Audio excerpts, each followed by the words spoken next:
What's up guys, and welcome to useless League of Legends information and facts about Worlds 2024 edition. Don't forget to subscribe if you enjoy, and let's jump into things. To start off, Worlds once again proves that blue side is far superior, with blue side having a 57.3% win rate and red side having only a 42.7% win rate during the main event. Plus, it was even worse in play-ins, with blue side having a 62.5% win rate. Out of all the champions, Aurora was banned the most during the main event, being banned 65 times, with Yone coming in second and Ashe coming in third. On top of that, Jax was the most picked top laner, Skarner jungler, Yone mid laner, Kai'Sa bot, and Rel support by far. Here's also a chart of the overall picks as well as win percentages and more. It's crazy to think Rel ended with only a 48% win rate and Skarner had a 73% win rate. This year, the World's Finals set a new viewership record once again, with just under 7 million peak viewers, with an average of 1.7 million viewers on average. That is roughly 500,000 more viewers than Worlds last year. That said, I feel like everything happened that could have happened to make that possible. For example, T1 was in the finals once again, and they are by far the most popular team, taking every single top spot at the most viewed Worlds game. Not to mention the fact that they played versus China's best team, which pulled in all the Chinese viewership as well. And on top of that, they also went to silver scrapes in a game 5-2. Needless to say, it was essentially the perfect storm for viewership.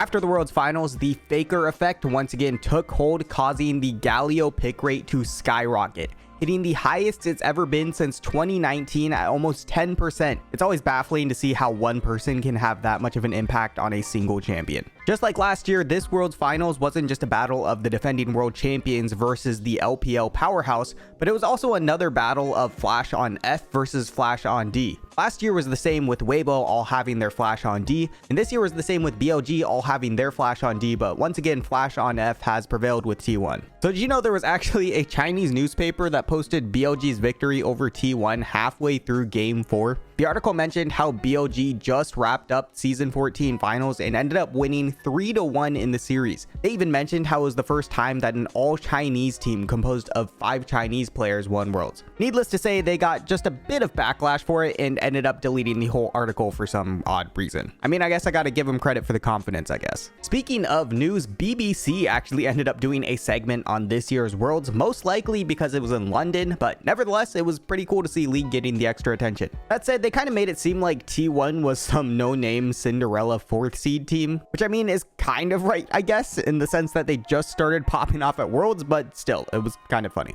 Korean side T1 raised the trophy, taking down China's BLG, a fairy tale ending for a team that almost didn't qualify at all. Also, additionally, they mentioned how Worlds alone is most likely to bring in £12 million to London, which is actually pretty crazy. Alright, so remember the last unreal few minutes of the end of Worlds? Well, there's a lot more going on in that fight than I think people realize. To start off, right after Faker ulted as Galio, Zeus used his ult to set Elk up perfectly by pushing him right into the center, forcing Elk to use his stopwatch. Then after, when Faker went into Zhonya's, he managed to survive by not just sheer luck, but also because he dodged the Jarvan EQ knockup by Ian immediately when he got out of it. Plus, during the entire fight, both sides were doing something kind of underrated, which was dropping wards everywhere to try and cause misclicks during the fight. I mean, this fight looked insane at first glance already, but it was even more technical once you start digging into it. On top of that, Keria, of course, also played a massive role by canceling Knight's TP, which pretty much won the fight in itself. This was also the found footage of it too. It's honestly crazy that this footage was never even posted by Riot either, but anyways, here are some comms from that team fight too.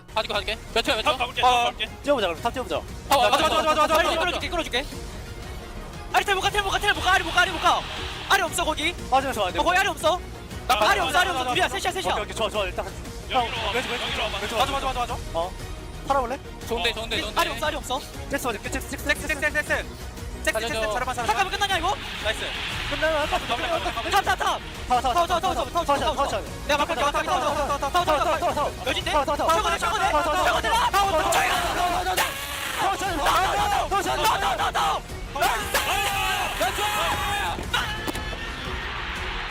Additionally, it was also pretty entertaining to hear a lot of the Chinese streamers and players react to it as well, especially when they were trash talking Faker's Galio.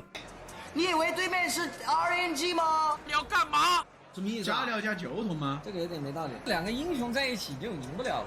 那个加里奥也会晕啊，肯定不如巅峰的，这个没什么好说的。 Needless to say, they regretted those comments pretty fast. 他太慢 역으로 위에 텔 위치 봤나 혹시? 역으로 아 딜 나오나? 딜 와!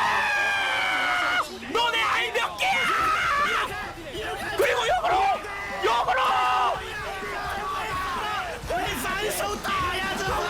와!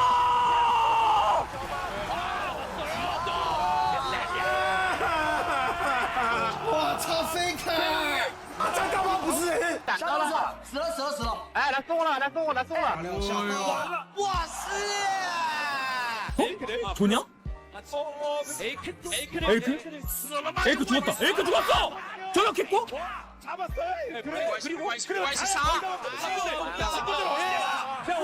오다룡! 오창서 왔구나! 이거 게임 CK 的城墙 faker！ 哇，令人绝望的加里奥。我操，新到爆了！灵王看到了吗？这就是城墙，英雄联盟有城墙了吧？这就是 IPL 永远跨不过的城墙。没办法，对面有 LPL 的爹，算了，没办法，真的，这就是 LPL 的爹。这他妈真是神啊！就是 LPL 的爹，这不用说了，感觉就有爹在，就。Even Uzi was having a bit of PTSD watching this.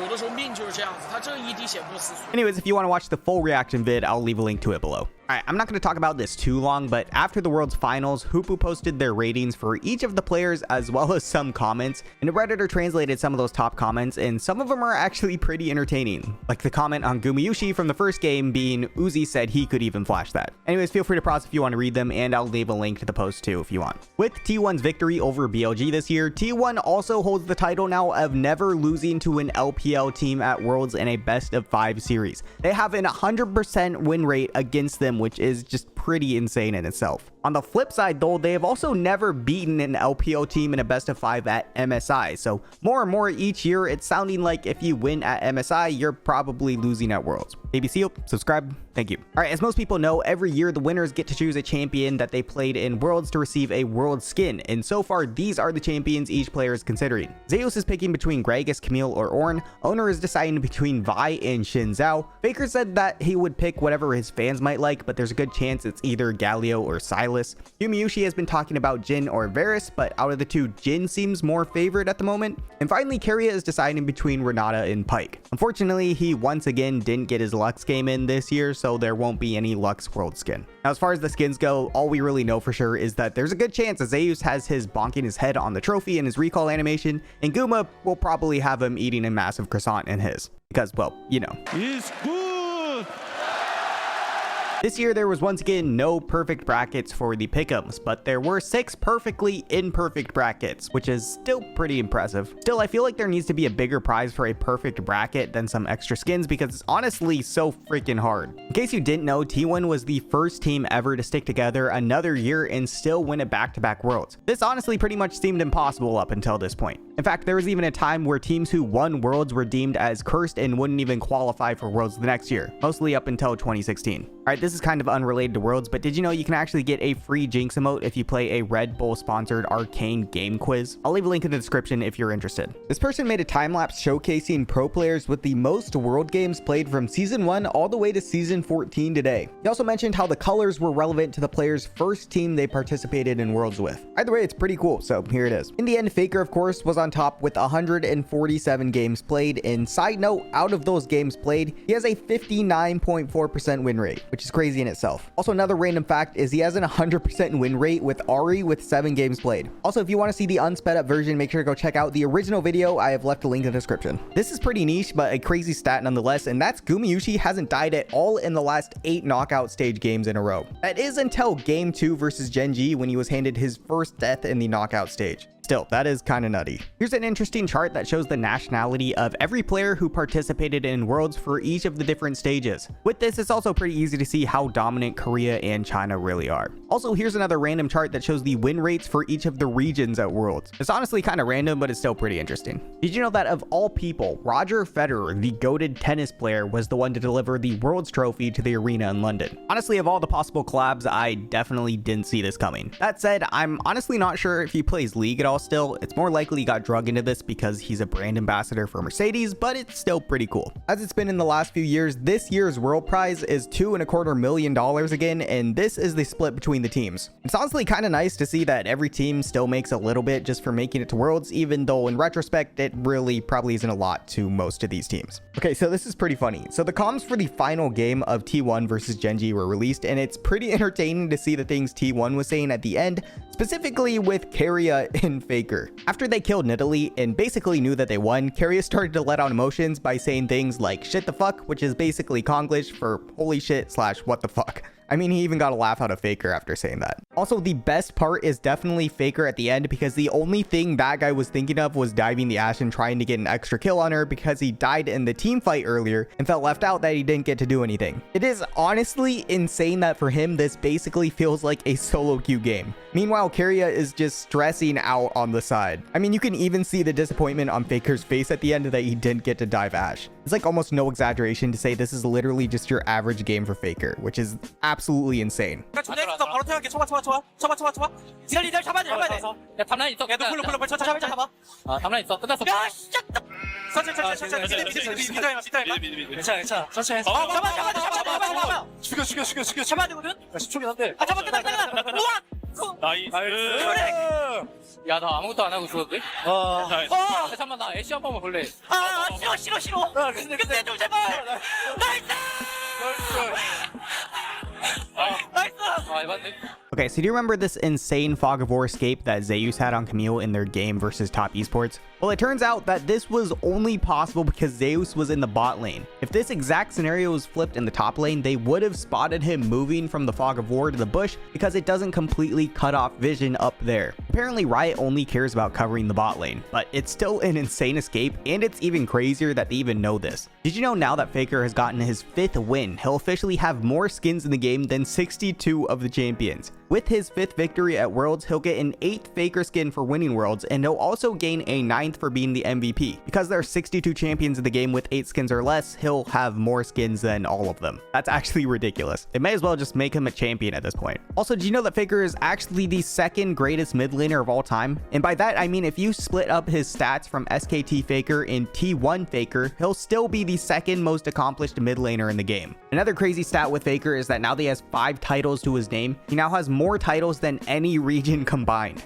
NA has 0, EU has 1, the LPL has 3, and even the LCK without Faker only has 4. Not only that, but after this year, Faker now has a 55.5% win rate at winning Worlds. He's won 5 out of the 9 times he's been there. That is better than the majority of people's solo queue win rates. This dude is truly the greatest player of all time. Okay, so this is kind of an insane fact to think about, but to put things into perspective, when Faker won his first championship, Zeus was only 9 years old. Yes, you heard that right. He was only 9. Faker claimed his first world championship back in 2013 when he was only 17 years old. It's pretty insane to think that 11 years later, the two of them are now champions together. I mean, I think this photo really says it all. If this doesn't give proud big brother vibes from Faker, I honestly don't know what does. Did you know that Faker's line where he says, 5번째 우승은